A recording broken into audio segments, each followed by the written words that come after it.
चलो दोस्तों, आज मैं आपको सुनाती हूँ गोपी गीत की वह दिव्य कथा, जिसमें गोपियाँ अपने श्याम को विरह में पुकारती हैं। वह पुकार सिर्फ शब्द नहीं होती, वह प्रेम है, वह भक्ति है, जिसमें सांस सांस में केवल श्याम ही श्याम बसते हैं। वृंदावन के मनोहर वनों में यमुना तट पर चंद्रमा की चांदनी में गोपियाँ इकट्ठी हुई हैं। उनके हृदय में श्री कृष्ण की विरह आग जल रही है। वे अपने प्राणों के स्वामी श्याम सुंदर को ढूंढती हुई वन वन भटक रही हैं। उनका प्रेम सांसारिक नहीं, अपितु परम दिव्य है, निरहंकार, निःस्वार्थ, पूर्ण समर्पण वाला। उन्होंने पति, पुत्र, कुल मर्यादा, समाज सब त्याग दिया है। केवल एक ही अभिलाषा है, कृष्ण के दर्शन, स्पर्श, मिलन। आइए उनकी इस भावपूर्ण कथा को विस्तार से सुने, जहां प्रत्येक शब्द उनके अनन्य प्रेम को प्रकट करता है। एक वैकुंठ से भी महान व्रज की महिमा। हे हमारे प्राणप्रिय श्याम सुंदर, तुम्हारे अवतरण मात्र से व्रज की धूल तक पावन हो गई। तुम्हारे चरण पड़ते ही यह भूमि वैकुंठ और गोलोक से भी महान बन गई। जिस वैकुंठ में लक्ष्मी जी सदा वैभव और ऐश्वर्य में विराजमान रहती हैं, वही लक्ष्मी अपना सारा सुख, मान और वैभव त्याग कर व्रज में आ बसी हैं, केवल तुम्हारे एक दर्शन, एक मुस्कान और एक सेवा के लिए। वे दिन रात तुम्हारे चरणों की आराधना में लगी रहती हैं। पर हे नंद नंदन, हमारी व्यथा तुमसे कौन कहे। हम गोपियाँ, जिन्होंने अपना तन, मन, प्राण सब कुछ तुम्हारे चरणों में अर्पित कर दिया है, आज व्रज के वनों में भटक रही हैं। हर लता वृक्ष से, हर कण कण से तुम्हारा पता पूछती हुई रो रो कर तुम्हें पुकार रही हैं। हमारा प्रेम किसी प्रतिफल की कामना नहीं करता, न वैकुंठ चाहिए, न मुक्ति, न ऐश्वर्य। हमें तो बस तुम्हारा साथ चाहिए, तुम्हारी बांसुरी की एक तान चाहिए। हे श्याम, हमारा प्रेम इतना निष्कलंक, इतना अनन्य है कि स्वयं वैकुंठ की अधिष्ठात्री देवी भी इसे देखकर विस्मित और ईर्ष्यालु हो उठती हैं, क्योंकि उनका प्रेम सेवा से बंधा है और हमारा प्रेम आत्मविसर्जन से। हमारा हृदय अब हमारा नहीं रहा, वह तो कब का तुम्हारा हो चुका है। यदि तुम न मिले तो यह जीवन भी अर्थहीन है। व्रज की प्रत्येक गोपी का रोम रोम केवल तुम्हारा नाम जपता है, श्याम। दो बिना मूल्य की दासी, नेत्रों का घातक प्रहार। हे हमारे प्रेमपूर्ण हृदय के स्वामी, हे नंद नंदन श्याम, हम तुम्हारी वे दासियां हैं जिनका कोई मूल्य नहीं, कोई अहंकार नहीं। हमारा अस्तित्व केवल तुम्हारे प्रेम में घुल जाने के लिए है।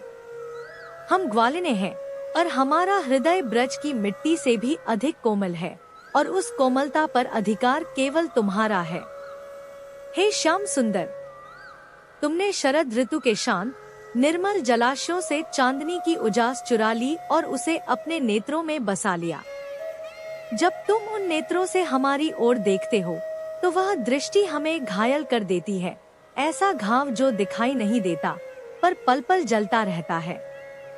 हे प्राणनाथ, क्या नेत्रों से मारा जाना वध नहीं है? अस्त्र शस्त्र से तो केवल शरीर नष्ट होता है, पर तुम्हारी चितवन सीधे हमारे हृदय को विदीर्ण कर देती है। उस चोट से न रक्त बहता है, न कोई करा सुनाई देती है, बस भीतर ही भीतर आत्मा तड़पती रहती है। जब तुम मुस्कुराकर एक क्षण के लिए भी हमारी ओर देख लेते हो तो हमारी सुध-बुध सब लुट जाती है। घर, कुल, लोकलाज, मान अपमान सब तुच्छ हो जाते हैं। उस एक झलक में ही हमारा जीवन भी समा जाता है और मरण भी। हे कान्हा, तुम्हारे प्रेम में हमें न जीने की चिंता है, न मरने का भय। यदि तुम्हारी स्मृति साथ है तो मृत्यु भी उत्सव बन जाती है। हमारा प्रेम कोई शब्दों का आभूषण नहीं, कोई दिखावा नहीं।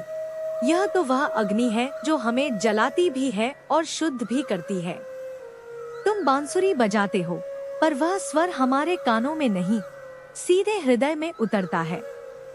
उस धुन में हमें अपना नाम सुनाई देता है और उसी में अपना अस्तित्व खो जाता है। हे श्याम, तुम्हारे बिना हम अधूरी नहीं, शून्य हैं। हमारी सांसें तुम्हारे नाम पर टिकी हैं, हमारी धड़कनें तुम्हारी प्रतीक्षा में बंधी हैं। तुम हमारे स्वामी नहीं, तुम ही हमारा सर्वस्व हो, हमारा धर्म, हमारा पथ, हमारा परम सत्य। यदि प्रेम अपराध है तो हे नाथ, हम वह अपराध बार बार करना चाहती हैं। यदि यह पीड़ा है तो हम इसे ही वरदान मानती हैं, क्योंकि जहाँ तुम हो वहीं हमारा जीवन है, और जहाँ तुम नहीं वहाँ हम कुछ भी नहीं। 3 बार बार रक्षा करने वाले रक्षक। हे पुरुष शिरोमणि, यमुना के विषैले जल, अघासुर रूपी अजगर, इंद्र की वर्षा, आंधी बिजली, दावानल, वृषभासुर, व्योमासुर, इन सब भयों से तुमने हमें बार बार बचाया। हमारा प्रेम तुम्हारी वीरता पर न्योछावर है। तुम हमारे रक्षक हो, हम तुम्हारे बिना असहाय हैं। तुम्हारे बिना हमारा जीवन संकटों से भरा है। यह भाव गोपी गीत की उसी गहराई से आता है जहाँ शब्द नहीं, समर्पण बोलता है। उसी भाव में इस पैराग्राफ को विस्तार से समझिए, जैसे गोपियाँ स्वयं श्री कृष्ण से कह रही हों। हे पुरुष शिरोमणि श्याम सुंदर, जब यमुना का जल विष से भर गया था और हर लहर मृत्यु बनकर हमारी ओर बढ़ रही थी, तब तुम ही थे जिन्होंने उस विष को अपने चरणों से शांत किया। जब अघासुर अजगर बनकर हमारे भोले बालकों को निगलने चला, तब तुम ही थे जिन्होंने स्वयं को संकट में डालकर हमें जीवन दिया। जब इंद्र का अभिमान बादलों से बरसा, जब आंधी, बिजली और वर्षा ने गोकुल को डुबो देने का निश्चय कर लिया, तब तुम्हारे ही करुण हाथों ने गोवर्धन को उठाया और हमें यह विश्वास दिया कि जब श्याम साथ हो तो प्रलय भी शरण बन जाती है।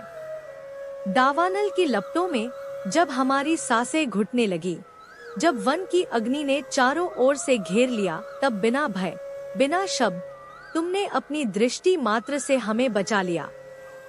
वृषभासुर का उन्माद हो या व्योमासुर का छल, हर बार, हर संकट में हमने तुम्हें अपने और मृत्यु के बीच खड़ा पाया। इसीलिए हे कन्हैया, हमारा प्रेम किसी सौंदर्य पर नहीं, किसी वंशी की मधुरता पर नहीं, तुम्हारी उस वीर करुणा पर न्योछावर है जो हमें हर बार कहती है, डरो मत, मैं हूँ। तुम ही हमारे रक्षक हो। तुम्हारे बिना हम असहाय हैं। तुम्हारे बिना हमारा जीवन भ्यो, अंधकार और अनिश्चितता से भरा है। इसलिए हम कुछ नहीं मांगते, ना स्वर्ग, न मुक्ति, न वरदान, बस इतना ही कहती है गोपियाँ।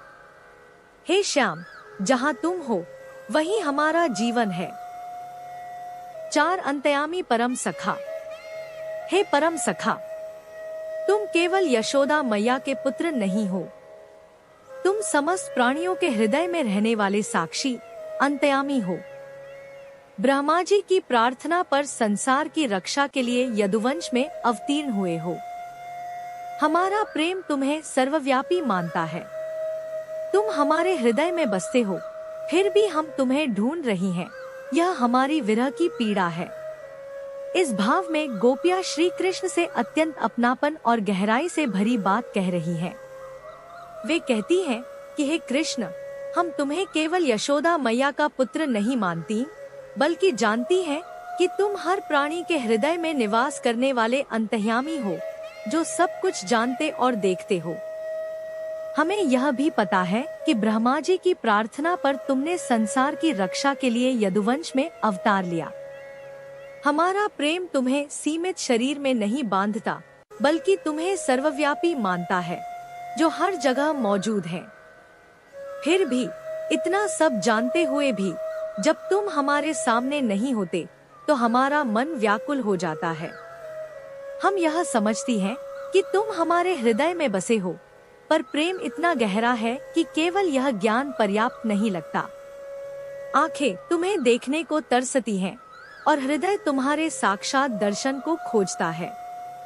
यही वह विरह है जिसमें ज्ञान होते हुए भी प्रेम की तड़प शांत नहीं होती, और यही गोपियों की सच्ची भक्ति और पीड़ा है।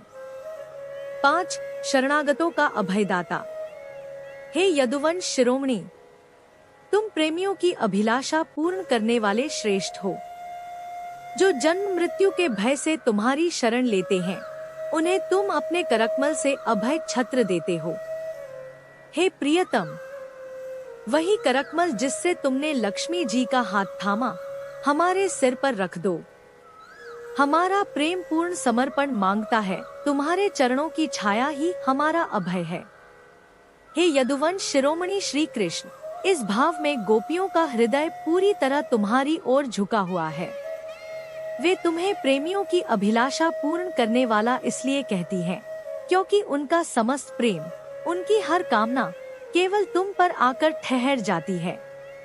उनके लिए प्रेम कोई इच्छा नहीं, बल्कि आत्मा की अनिवार्य पुकार है, और वे मानती हैं कि उस पुकार को पूर्ण करने वाले तुम ही श्रेष्ठ हो।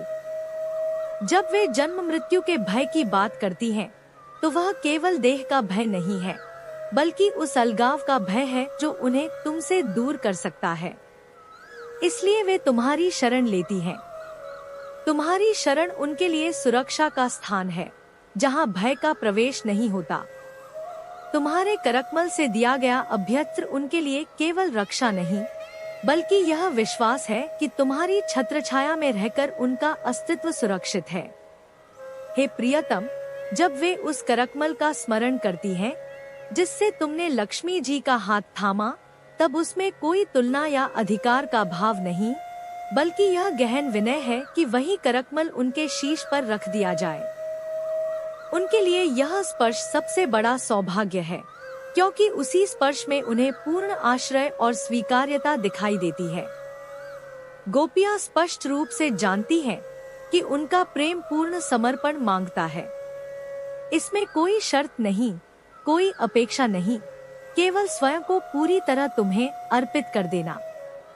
वे मानती हैं कि तुम्हारे चरणों की छाया ही उनका वास्तविक अभय है, वही उनका आश्रय है और वही उनकी पूर्णता। उस छाया में उन्हें भय से मुक्ति नहीं, बल्कि तुम्हारे साथ जुड़े रहने का अटल विश्वास प्राप्त होता है। 6 मुस्कान से चूर चूर मानमद। हे वीर शिरोमणि श्याम सुंदर, तुम व्रजवासियों के दुख हरने वाले हो। तुम्हारी एक मंद मुस्कान हमारे सारे अभिमान को चूर चूर कर देती है। हे सखा, हमसे रूठो मत, हम तुम्हारी दासी हैं, चरणों पर न्योछावर। हम अबलाओं को अपना सांवला मुख कमल दिखाओ। हमारा प्रेम तुम्हारी मुस्कान में खो जाना चाहता है। बहुत सुंदर भाव है। इसी भाव को कथा शैली में सरल और आम जन की भाषा में विस्तार से ऐसे कहा जा सकता है। हे वीर शिरोमणि श्याम सुंदर, वो श्याम जिनके नाम से ही व्रज की गलियां गूंज उठती हैं। जहाँ भी किसी के मन में पीड़ा होती है, वहाँ सबसे पहले कन्हैया ही पहुँचते हैं। व्रजवासियों के दुख को हर लेना तो मानो उनका स्वभाव है। जब श्याम मुस्कुराते हैं न, तो वो कोई साधारण मुस्कान नहीं होती। वो मुस्कान बड़े बड़े अहंकारों को भी पल भर में मिट्टी बना देती है। जिसके हृदय में जरा सा भी अभिमान बचा हो, कन्हैया की एक हल्की सी मंद मुस्कान उसे तोड़ देती है। गोपियां हाथ जोड़कर कहती हैं, हे हमारे सखा, हमसे रूठो मत। अगर तुम रूठ गए तो यह व्रत सूना हो जाएगा, हमारा मन सूख जाएगा। हम तो बस तुम्हारी दासियां हैं प्रभु। कोई बड़ा ज्ञान नहीं, कोई घमंड नहीं, बस इतना ही जानती हैं कि तुम्हारे चरणों के सिवा हमारा कोई ठिकाना नहीं। हे श्याम, हम अबलाओं पर थोड़ी सी कृपा कर दो।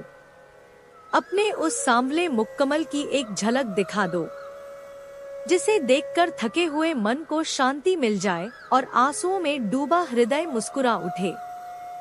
हमारा प्रेम कोई शब्द नहीं मांगता, उसे तो बस तुम्हारी मुस्कान में खो जाना है, जहाँ न दुख बचे, न डर, न संसार की चिंता, बस श्याम हो और उनका प्रेम। यही तो व्रज का प्रेम है। न मांग है, न शर्त है, बस समर्पण है। बस कन्हैया है। 7 चरण कमल की मधुरता और वक्ष पर रखने की याचना। तुम्हारे चरण कमल शरणागतों के पाप नष्ट करते हैं, सौंदर्य माधुर्य के खान है। लक्ष्मी जी उनकी सेवा करती हैं। तुम उन्हीं चरणों से बछड़ों के पीछे चलते हो, सांप के फणों पर रखते हो। हमारा हृदय विरह की आग में जल रहा है। हे प्रिय, वही चरण हमारे वक्षस्थल पर रखकर ज्वाला शांत कर दो। हमारा प्रेम तुम्हारे चरणों को हृदय में धारण करना चाहता है। तुम्हारे श्री चरण कमल शरणागत भक्तों के समस्त पापों को क्षण भर में नष्ट कर देने वाले हैं। उन्हीं चरणों में अपार सौंदर्य और अमृत सा माधुर्य समाया हुआ है। जिन चरणों की सेवा स्वयं माँ लक्ष्मी निरंतर करती है, जिनसे समस्त लोग पावन हो जाते हैं। हे श्याम, वही दिव्य चरण कभी गोकुल की गलियों में नन्हे बछड़ों के पीछे धूल उड़ाते हुए चलते हैं, कभी कालिया नाग के उग्र फणों पर निर्भय होकर विराजमान हो जाते हैं। तुम्हारे चरण करुणा, साहस और प्रेम के सजीव स्वरूप हैं। पर आज वही प्रिय चरण हमसे दूर हैं। तुम्हारे विरह में हमारा हृदय तपती हुई ज्वाला बन गया है। हर श्वास में पीड़ा है, हर क्षण में तुम्हारी स्मृति की आग धधक रही है। हे प्राण प्रिय, आओ, उन्हीं अपने कोमल चरणों को हमारे वक्षस्थल पर रख दो। तुम्हारे चरणों का स्पर्श ही इस विरहग्नि को शांत कर सकता है। इसी से हमारे प्राणों को शीतलता मिल सकती है। हमारा प्रेम किसी वरदान की याचना नहीं करता, न ही किसी वैभव की इच्छा रखता है। बस यही चाह है कि तुम्हारे चरण सदा हमारे हृदय में विराजमान रहें। वही चरण हमारे जीवन का आधार बने, वही हमारे मन की धड़कन बने। हे कन्हैया, हमें कुछ और नहीं चाहिए।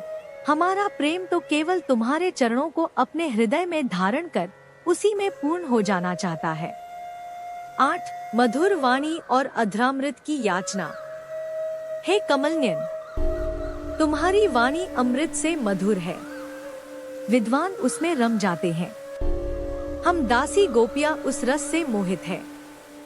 हे दानवीर, अपना दिव्य अधर रस पिलाकर हमें जीवन दान दो। हमारा प्रेम तुम्हारी वाणी और अधरों में डूबना चाहता है। हे कमलनयन, तुम्हारी वाणी सुनते ही हम सब कुछ भूल जाते हैं। उसमें इतना प्रेम है, इतनी मिठास है कि मन अपने आप तुम्हारे चरणों में झुक जाता है। बड़े बड़े ज्ञानी उस अमृत जैसी वाणी में खो जाते हैं, तो हम दासी गोपियां क्या हैं प्रभु? हम तो पहले ही तुम्हारे प्रेम की प्यासी हैं। हे श्याम, तुम्हारी मुस्कान ही हमारे जीवन की आशा है।